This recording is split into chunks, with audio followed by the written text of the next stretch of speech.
de nuestra muestra, ¿verdad? ¿Cuánto varía Y?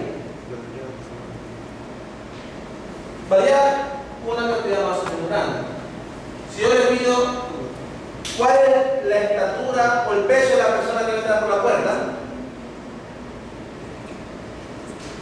usted podría saber, puede ser 120 libras, puede ser 160, puede ser 220.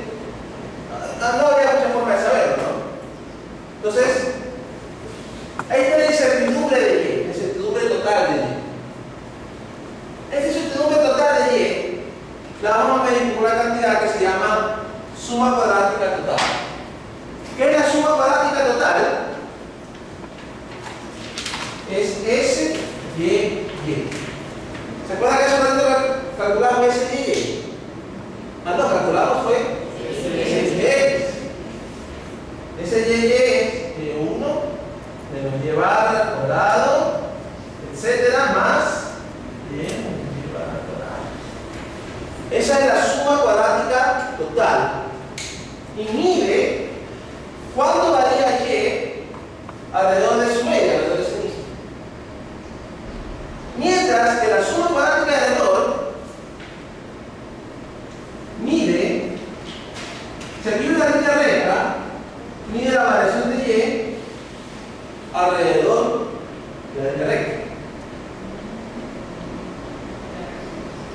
Si usted, esta está medida por SCD. Usted dice, si yo digo la próxima persona que va a entrar por ahí mide 1,90, usted descarta que pese 140 o 160. Porque si mide 1,90, mínimo tiene que pesar 180. Y yo siendo flaquito, que sea el promedio sea 10. ¿Verdad? Entonces, su marco o su incertidumbre se disminuye al conocer X. Esa es la idea.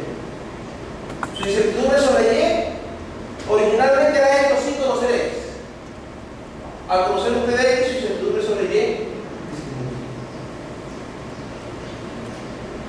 No es lo mismo decir predígame las ventas para el próximo mes que decir predígame las ventas si voy a gastar tanto en publicidad y si voy a poner tantos puntos de venta y si voy a, cuando ya doy información de X, información de factores, es de certidumbre sobre Y, sobre lo que voy a predecir, baja. No es lo mismo decir la presión arterial de una persona de 40 años que no es 70 o de una persona de la que no conozco la edad. Entonces hay una disminución de incertidumbre. Esa disminución, la diferencia entre estos dos, suma cuadrática total y suma cuadrática del error, le vamos a llamar SCN. Quiere decir suma cuadrática de regresión. Suma cuadrática de regresión. Suma cuadrática total mide la incertidumbre de Y en total. Suma cuadrática de error mide la incertidumbre de Y luego que he tomado en cuenta la información sobre X.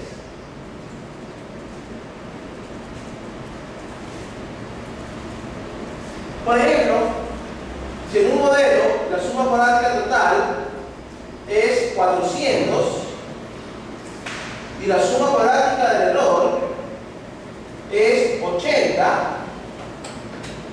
usted aprecia que originalmente tenía bastante variabilidad sin considerar X.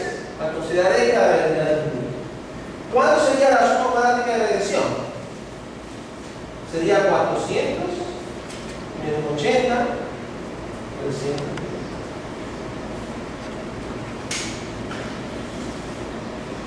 ¿Para qué me sirve esta suma cuadrática de regresión?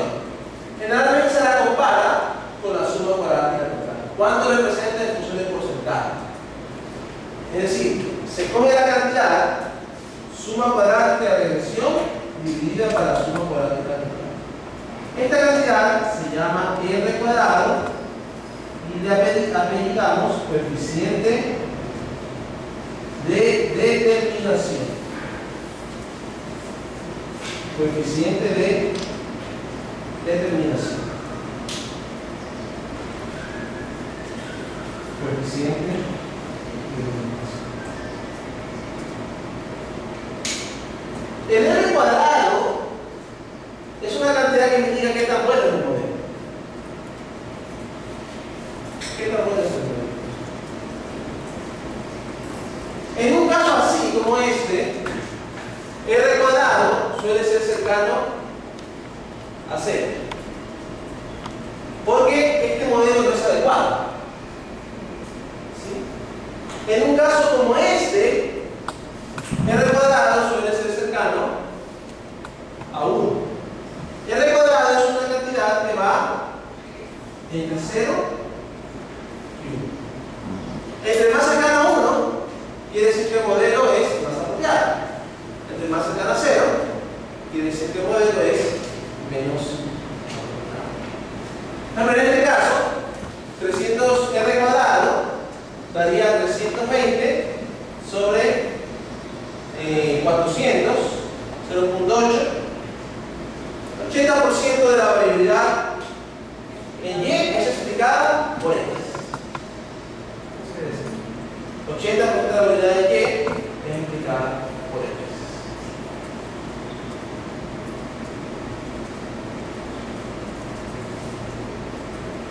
El R cuadrado es una medición de qué también se usa el modelo, pero no es una medición que debemos usar a ciegas.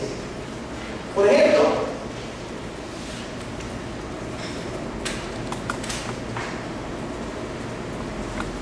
en un caso como este, que voy a mostrar a continuación,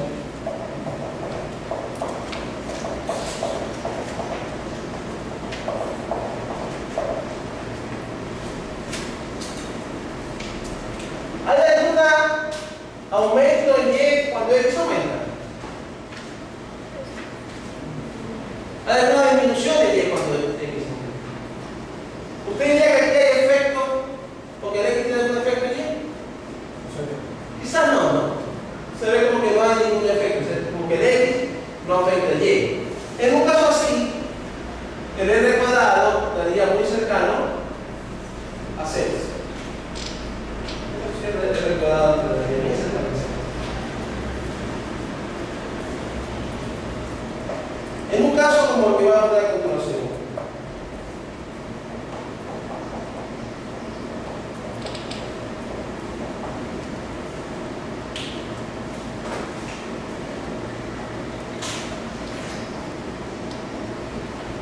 ¿usted cree que el modelo apropiado dice que es una recta? Hay una posible que hay como una onda. Quizás un modelo como una onda sería mejor. Aquí la recta no es correcta. Sin embargo, el R cuadrado es cercano a 1. ¿Por qué razón? Aunque quizás la recta no sea correcta, sí ayuda a disminuir la incertidumbre. Si bien tiene una variación bastante alta, pero la posibilidad de X, la variación es menor. Pero es un modelo incorrecto. ¿Por qué razón? Porque yo ya sé que aquí la estimación siempre va a estar por debajo. Debo de aumentar un poquito. Hay modelos que luego aumentan la onda, ¿no? Hay modelos que permiten aumentar la onda. Por ejemplo, usted puede observar eso en ventas. Quizás haya ventas mensuales que tengan una tendencia al alza, pero que sean bajas en febrero, luego en mayo suben, luego vuelven a bajar para agosto, luego vuelven a subir para diciembre, luego vuelven a bajar y se repite el ciclo, ¿no? Entonces uno podría hacer modelos en el que tome en cuenta eso, el mes o la inflación. Consumo eléctrico también uno puede ver algo así. Aunque el R cuadrado se acerca a 1, el modelo puede que no sea.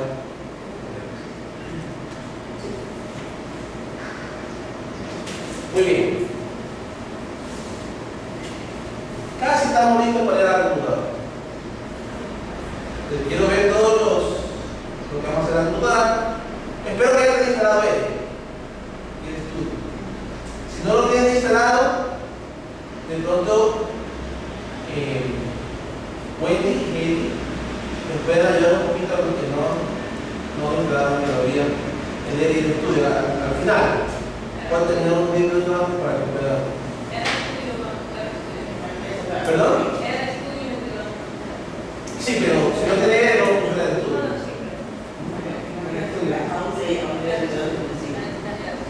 Ya, ahí decimos a lo que está.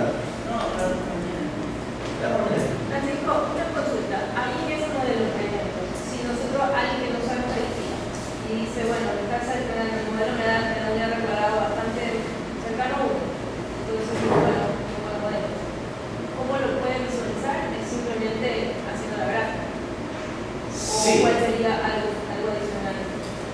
Hay varias otras cosas que se pueden hacer. Por ejemplo, uno podría hacer una gráfica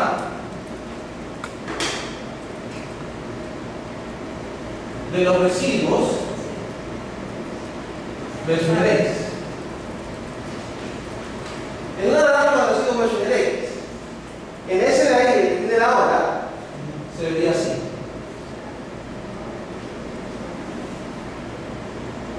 Y se puede apreciar mejor que el modelo esté equivocado.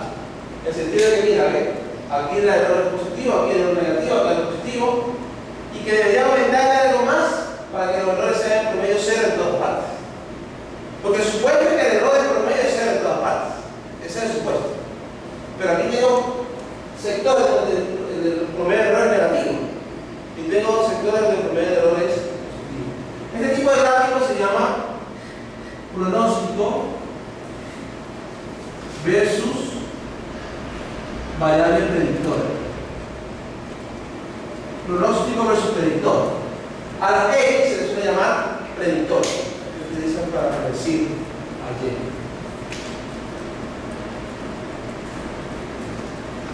Vamos a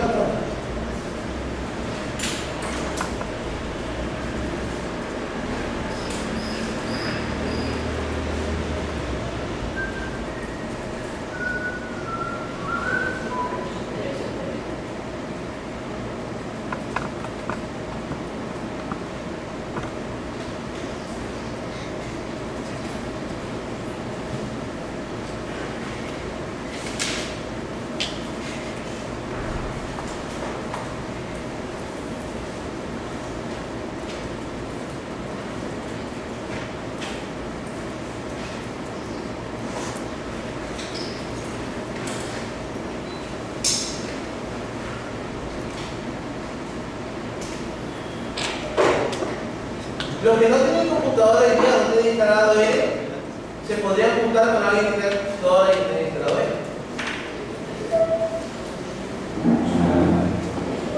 Por favor.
Mire, el estudio luce así. Él es menos amigable, el estudio es un poquito más. Aquí abajo está lo que se llama la consola. Aquí en la consola uno puede limpiar comandos, darle enter y los comandos se ejecutan.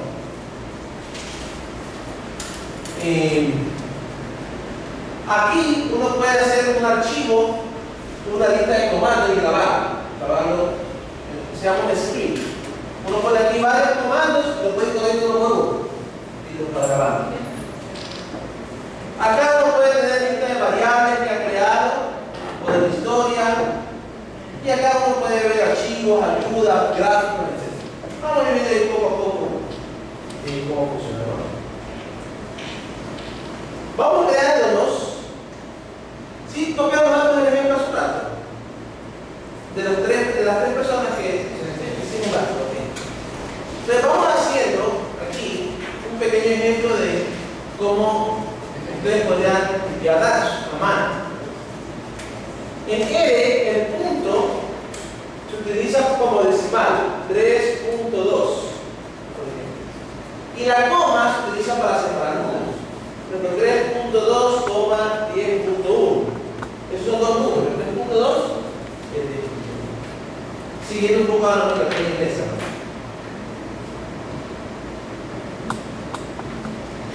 La estatura es, usted puede crear variables en R, puede ir un nombre.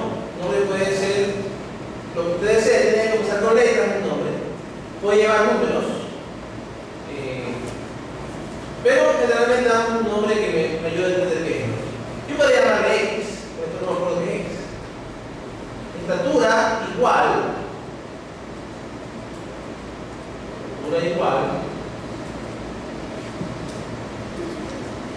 C, abro paréntesis. La letra C se utiliza para combinar un conjunto de números en una sola variable. ¿Alguien me puede editar las estaturas, por favor?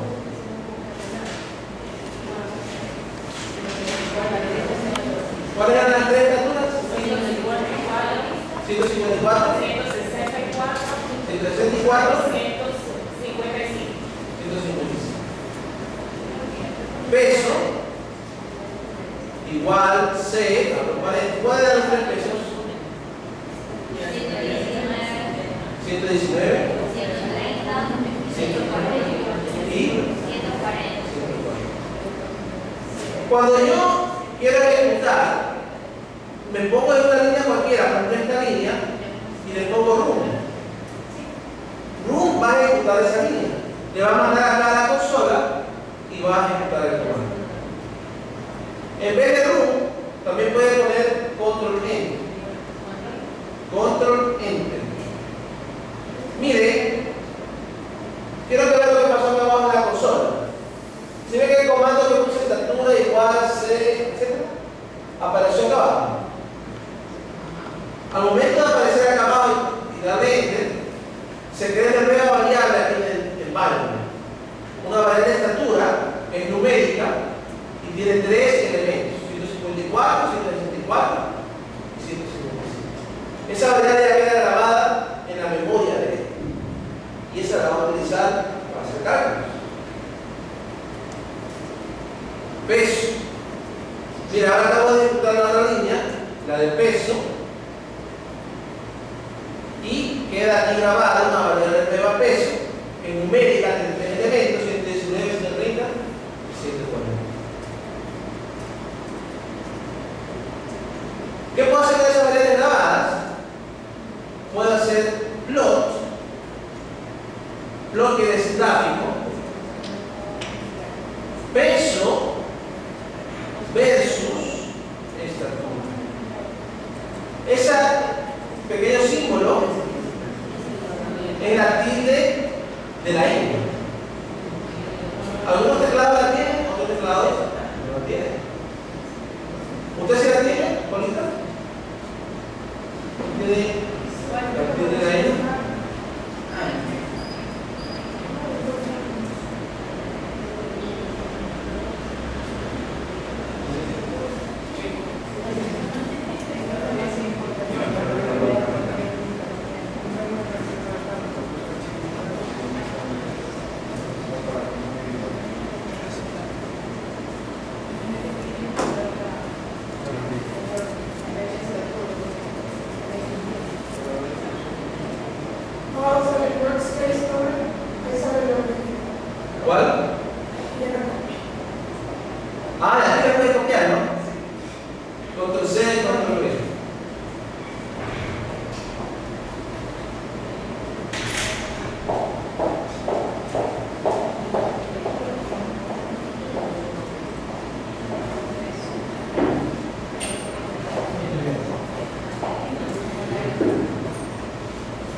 Como usted hace ese plot, aparece un gráfico donde grafica las diferentes observaciones.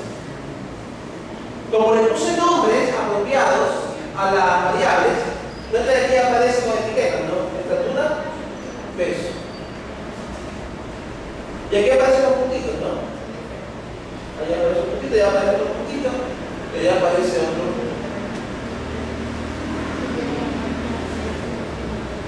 Claro, en la vida real hay más observaciones. Una de las tareas que va a tener para mañana es cómo pasar, tiene que averiguar para mañana, cómo abrir una hoja de datos en E, es decir, un archivo ya con bastantes filas y bastantes columnas. Los estadísticos nos pueden ayudar un poco en eso. ¿Cómo abrir una hoja de datos? Una manera puede ser utilizando un Import Dataset, que puede ayudar, pero eso lo va a dejar para la investigación. Por cierto, si yo pongo aquí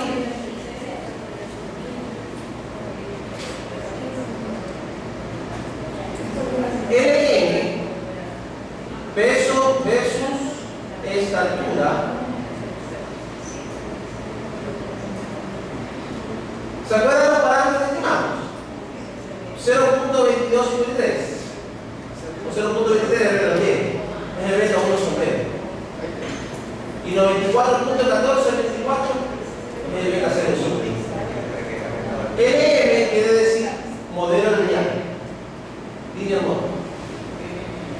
LM, peso versus estatura. Si quiere, usted puede guardar el resultado del LM dentro de una variable. Yo puedo poner re igual, o le puedo poner modelo 1 igual, o si usted prefiere ponerle relación 1 o relación igual, el nombre que usted desee. ¿Sí? O puede ponerle, por ejemplo, modelo simple igual. ¿Ya? Usted le puede grabar, tiene que poner la línea. Este comando, al poner igual, asigna el resultado de esa regresión, lo asigna a la variable modelo simple. Noten que aquí hay una nueva variable que se llama modelo simple. Usted pone el comando summary, modelo simple, summary con doble M y Y, le da un resumen de la regresión. Más adelante vamos a aprender algunas cosas de lo que está ahí. ¿Sí acá salen todos atrás? Sí. Miren, aquí está beta 0 sombrero y beta 1 sombrero. 94.14, 0.22. Lo que estimamos a mano antes. Pero también, ustedes encuentran aquí el R cuadrado. Dice múltiplo A square. ¿Cuánto es R cuadrado? 0.01. El coeficiente de determinación. Aquí da 0.01. ¿Es un buen modelo o un mal modelo? Sobre el 1% de la variación del peso que indica la estructura. Claro, es una muestra pequeña, a lo mejor es una muestra de perspectiva. Cuando uno quizás utiliza más personas, a lo mejor le da un mejor modelo. Pero aquí podemos notar que no es una muestra de presentación. Vamos a hacer un ejemplo con datos reales, con una muestra más grande. Mire, hay unos datos que ya vienen cargados de manera por default. Vamos a ver uno que se llama MTCAS. MTCAS. Este fue un experimento que se hizo en un conjunto de vehículos. Este experimento fue hace más de 30 años. Se utilizó varias marcas y modelos de vehículos y se hicieron varias mediciones. ¿Qué características tenía el vehículo? Cilindrada. De cada vehículo uno puede conocer antes del experimento cuántos cilindros tenía. Si era vehículo de 6 cilindros, de 4 cilindros,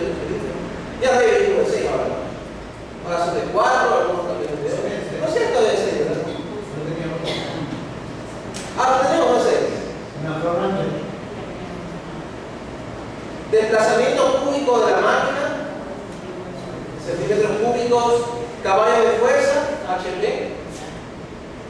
D-rad, tasa de aceleración, WT es el peso, weight, el peso no lo puedo citar en toneladas, QC, aceleración, ¿cuántos segundos me demoraba ir de 0 a 60 millas por hora? Y bueno, otras características del vehículo, ¿no? Y la variable que se midió en el experimento fue MPG. ¿Qué quiere decir MPG? Millas por galón. ¿Cuántas millas anduvo el vehículo por un galón de gasolina? Es decir, si le ponía el galón, se daba el vehículo hasta que se acabara la gasolina. Fíjense que en algunos carros el primer vehículo anduvo 21 millas por un galón. El Duster anduvo 14 millas por un solo galón. O sea, este de aquí.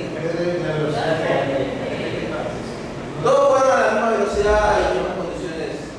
El experimento deja un poquito en la ayuda. Uno pone símbolo de interrogación en este caso.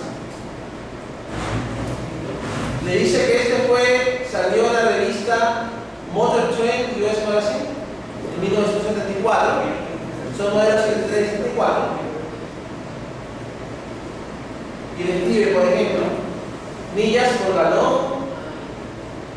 El peso está en miles de libras. Eso quiere decir, en el peso, si pesa 2.6, quiere decir 2.600 libras. 2.8 quiere decir 2.800 libras. El carro, ¿cuánto pesaba el carro?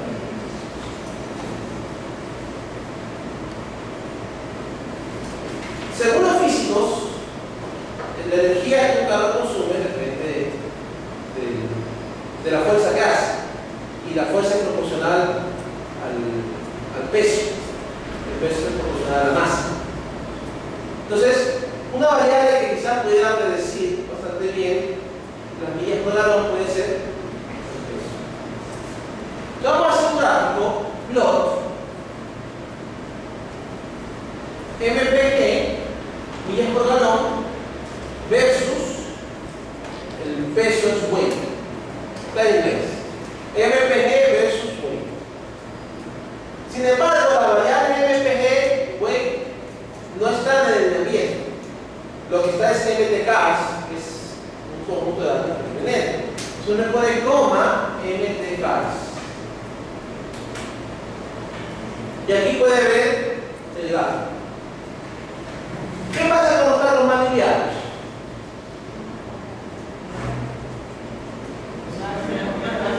Más millas por galón. Un galón gana 30 millas. ¿Qué pasa con el carro más pesado? Menos millas por galón. Esto de 5.000 libras no llega, está entre 10 y 15, ¿no? Millas por galón. Fíjense que da algo razonable, ¿no? Mayor peso, menor millas por galón. Ahora imagínense esto en un problema suyo. Quizás mayor inteligencia personal o mayor inteligencia emocional, menos problemas en el trabajo. O quizás mayores horas de sesiones de lectura, menos errores de escritura en inglés, por ejemplo. Cada uno debe de ponerlo en el contexto de su propia área de trabajo. Ahora, ¿será el modelo lineal, la regresión lineal simple, un modelo apropiado? Quizás aquí se da línea recta, ¿no? Pero otra de aquí hace como esto, ¿sí ven? O sea, algo que se una curva. Pero aún así le podemos ajustar una línea recta.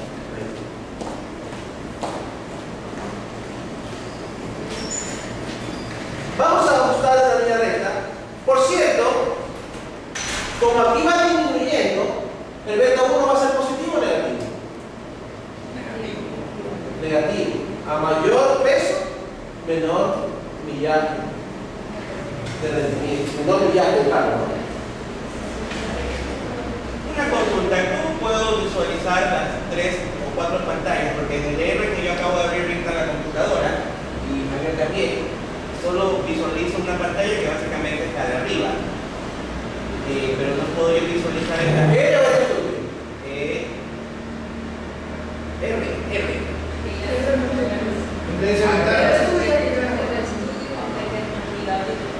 Y ese que está igual, ese es el estudio.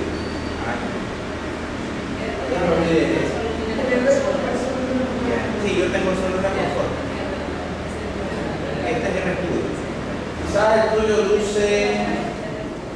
También tengo. Me bajaron los dos.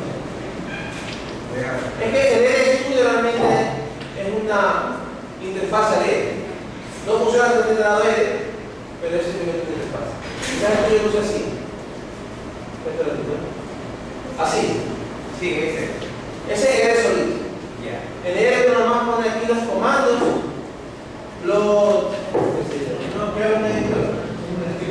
también lo paso de así. Y puede poner un comando, ¿no? Y puede imprimirlo para que y las puede arreglar también comentadas. Pablo es un experto versus peso, MTK. Es que hubo un tiempo que no hacíamos el estudio, ¿verdad? Y la cerramos. Así lo tienen ustedes. Pero ¿qué ventajas tiene? Por ejemplo, yo solamente estaba tipeando plot y abro paréntesis y no cierro paréntesis. En cambio, en el estudio, yo tipeo plot, abro paréntesis y automáticamente aparece el paréntesis de cerrar. Entonces, en el estudio tiene cierta ventaja, vamos a poner el grafiquito, está como más ordenado. Inclusive en el estudio tiene autocompletación de comandos. Si uno se acuerda más o menos del comando, le puede completar, no tiene la dirección.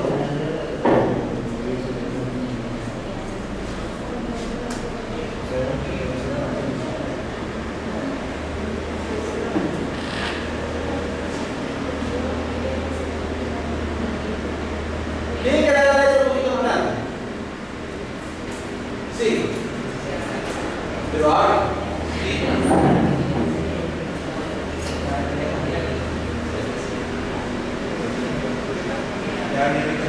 ¿Quieres que veo así? Voy a estar a tarea.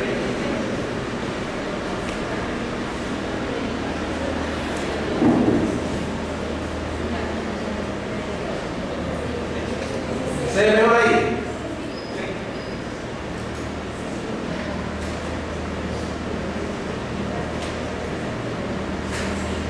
Aquí ya he quedado el gráfico. Vamos a hacer un modelo. Vamos a darle mod 1, modelo 1 igual LN MPG versus WT, MPG.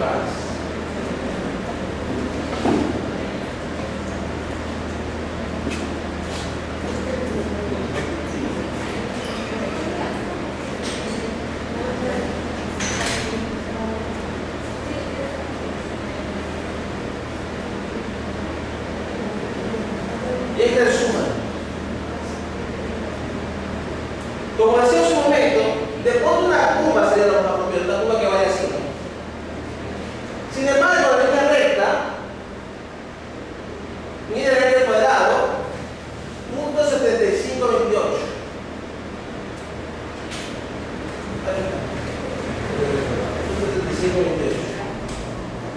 Eso quiere decir que el 75% de la incertidumbre en el millaje es explicada por este modelo.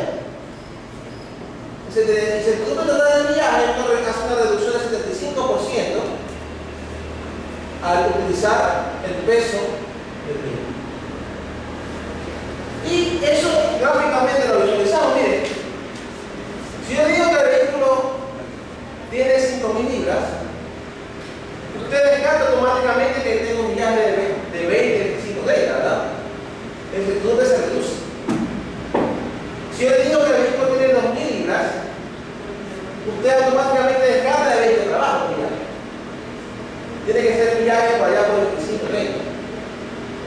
De alguna manera, conocer el peso se reduce la incertidumbre de las millas por galón, del rendimiento que tiene el vehículo. El rendimiento. ¿Por cuánto? Mira el regla 1 soltero. Da negativo menos 5.34.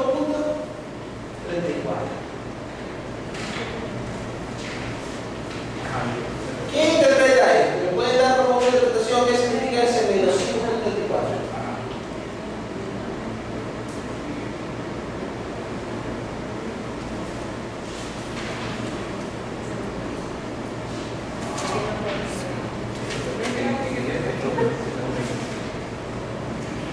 Recuerden que el peso está en miles de libras. La unidad de peso es 1000 libras. 2000 libras, 3000 libras. ¿Qué significa entonces menos 5.34? Por cada 1000 libras peso que aumenta, disminuye el rendimiento en promedio 5.34 millas por galón. Eso es. Por cada 1000 libras, usted va a tener un rendimiento de menos un rendimiento disminuido de 5.3 en promedio. ¿Por qué decimos en promedio? Porque, por ejemplo, este vehículo que está aquí parece que pesa 4000 libras y tiene un rendimiento mayor que este que está acá, que parece que pesa 3000 libras. Eso uno diría porque lo contradice lo que dice. Porque este tiene mayor peso, mayor rendimiento, menor peso, menor rendimiento. Pero no es individual, es siempre en promedio. En promedio va bajando, ¿no? ¿Quiere usted graficar? Póngale el comando avenine, modelo 1. Avenine, modelo 1, y eso le agrega a usted el gráfico de la línea recta. Avenine, entre paréntesis, el nombre de la variable que contiene la regresión. Avenine, entre paréntesis, el nombre de la variable que contiene la regresión. Nota una cosa, ¿no? Aquí del centro parece que el modelo se ajusta bastante bien. Pero en cambio, hacia los costados, no. Aquí los valores están por encima de la línea. El valor esperado de errores positivos, no es cero. Acá también los errores están por encima de la línea. O sea, los valores están por encima de la línea. Aquí en el centro parece que sí, funciona bastante bien, ¿no? Hay errores por encima y por abajo. Pero hacia los costados como que no funciona. Pero disminuye 75%.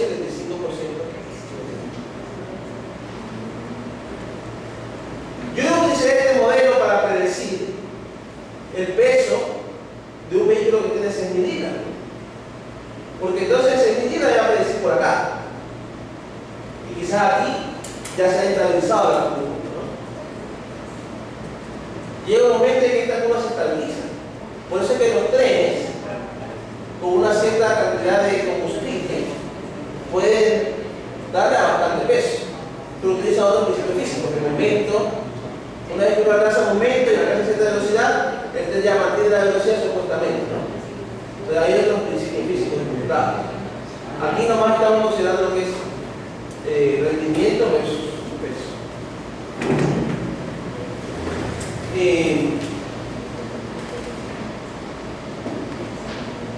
¿Alguna pregunta? Este lenguaje van a tener que manejarlo. Yo voy a ir dando poco a poco. Si mañana tienen que traer el lápiz, el instalador de y del estudio. Aquí los expertos de Pablo, Paulita, Heidi, y algunos de los otros que no han venido, Vanessa, Eric, que pueden ayudar.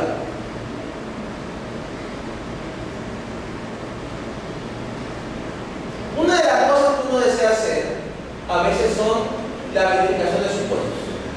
¿Se cumple o no se cumple los supuestos del modelo?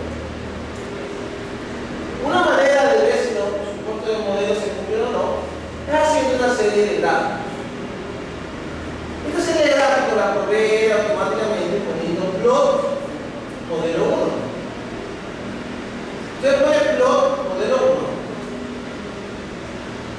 Le sale aquí una pausa y le dice presione return para ver el siguiente gráfico.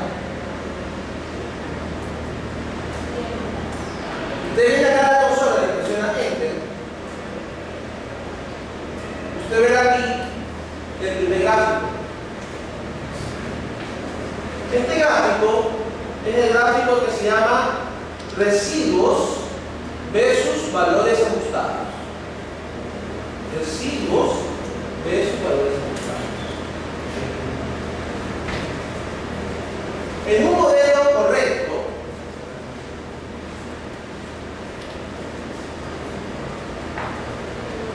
¿cómo se hace ese gráfico de residuos versus valores ajustados? Se grafican los valores beta 0 sombrero más beta 1 sombrero de x1, beta 0 sombrero más beta 1 sombrero de x2, beta 0 sombrero más beta 1 sombrero de x3, etc. versus residuos de 1, de 2, de 3. Estos son los residuos y estos son, se llaman valores ajustados. Valores ajustados. Al hacer el gráfico de residuos versus valores ajustados, lo primero es que los residuos deben estar alrededor de 0. Si los residuos no están alrededor de 0, es posible que el modelo esté equivocado. Segundo, debe reducir la variabilidad constante. Usted ve que, por ejemplo, hace esto, entonces la variabilidad es constante. O si hace al revés, ¿no? Entonces, vamos a analizar los residuos. Aquí me indica esta línea roja que los residuos aquí en el centro en promedio son un poco negativos, pero están señalados a 0, ¿no? Y acá en promedio son positivos. Y acá también en promedio son positivos. Aquí uno puede ver que hacia el centro hay, los residuos son más negativos y hay pocos positivos. Quizás eso lo veíamos en el gráfico primero, ¿no? También puede ver en este de aquí valores que no se ajustan muy bien al modelo. Por ejemplo, el Fiat 128 de Toyota Corolla tiene un residuo de más de 6, lo cual está bastante lejano del resto del residuo. Si ve que dentro del residuo está entre un 4 y 4. Aquí en este gráfico, el Chrysler Imperial, el Fiat 128 de Toyota Corolla, tiene residuos muy por encima. ¿Qué quiere decir que los residuos están por encima? Quiere decir que la recta se dieron muy acá, no se deben tan cercanos a la recta, sino muy por encima de la recta. Esos valores aberrantes suelen afectar la estimación. Ahora, ¿es posible que el problema sea el modelo? ¿O es posible que estos sean valores que no siguen el patrón de retraso? Yo aquí más creo que hay un modelo porque el modelo debería ser una curva. Debería ser una curva en vez de una curva. Sigamos viendo. Pero en todo caso, el Fiat y el Toyota son excelentes. Son Excelentes en cuanto al rendimiento. Y en cambio que el Chrysler es malo. Por lo que... no, también está por encima. También está por encima de la recta. Pero eso es un residuo, porque el valor de valor ajustado. Según el modelo, se esperaba que el tráiler rindiera 10 millas por hora. Eso es lo que se esperaba. Pero rindió 16. O sea, rindió por encima de lo que se esperaba según el recto. Ese es el valor que se observaba en los resultados. Acá, por ejemplo,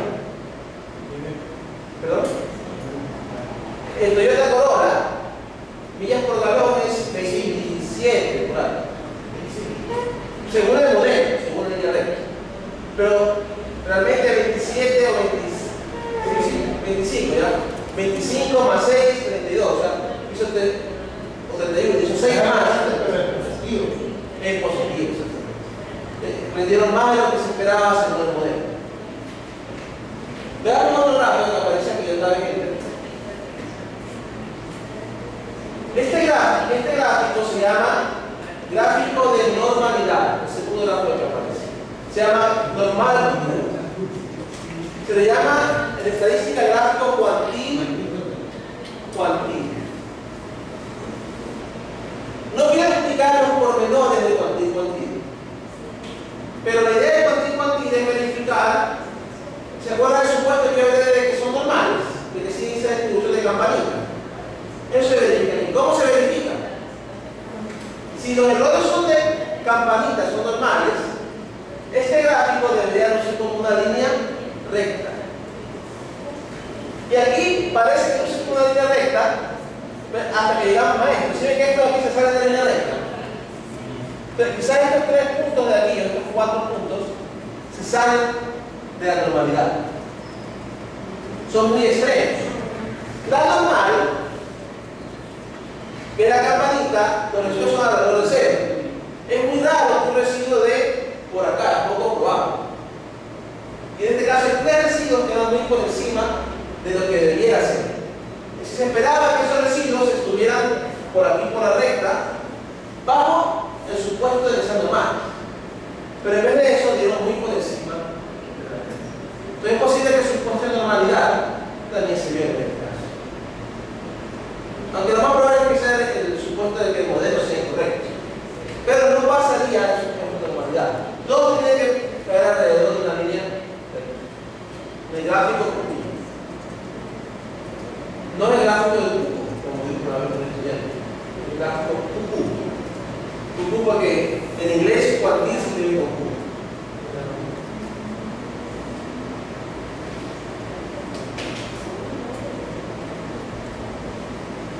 Este tercer gráfico no lo vamos a interpretar por ahora. Se llama Scale Location. También sirve para ver residuos que sean un poco grandes, excepto que en el primer gráfico se veía si eran positivos o negativos. Acá se toma el residuo, se le eleva al cuadrado, perdón, se le saca el valor absoluto, se lo divide por un valor, se le saca la raíz cuadrada y ya lo hace todo positivo. ¿Y cuál es la idea aquí? En este gráfico Scale Location, todo lo que está por debajo de 1 se considera residuos más o menos apropiados por hablar de una distribución normal. Lo que está por encima de 1 se considera un poco grande. En este caso, si llega a 2 se considera un valor bien agradable. Estos no llegan a 2, pero tienen un residuo estandarizado de cerca de 1.5. Entonces sí son considerablemente grandes. Es justamente lo mismo, el Chrysler, el Fiat y el Toyota. Y este último, residuo de regression average, no tiene tanto sentido de regresión lineal simple, más se utiliza para regresión lineal múltiple, pero otra vez, aquí da que el Chrysler, el Toyota y el Fiat son valores que están muy por fuera del resto de las observaciones, no son valores usuales, son valores más bien aberrantes. En la fila 11, cuando dice Line, es esta línea de tendencia, que no, o sea, sí. Sube más atrás. Si yo tengo el plot, tengo que tener primero el plot. Ajá. El Line le agrega la línea de tendencia al gráfico. Pero tengo que hacer primero el plot de los datos.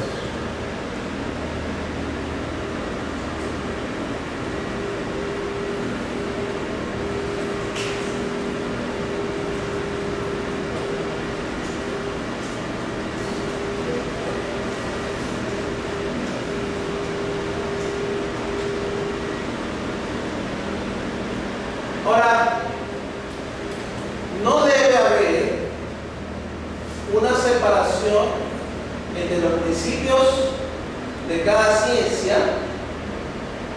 y los modelos empíricos, los modelos estadísticos. Ahora voy con eso. A veces en el proceso de modelado hay que utilizar quizás principios económicos para decir esta variable afecta a la de tal manera, o principios biológicos, esta es la manera que voy a tener esta variable. Aquí, por ejemplo, pudiéramos utilizar principios. La física dice que la energía o el consumo de energía es proporcional a la masa, al peso del carro, ¿no? Entonces, el consumo es proporcional. Vamos a borrar un poquito la pizarra.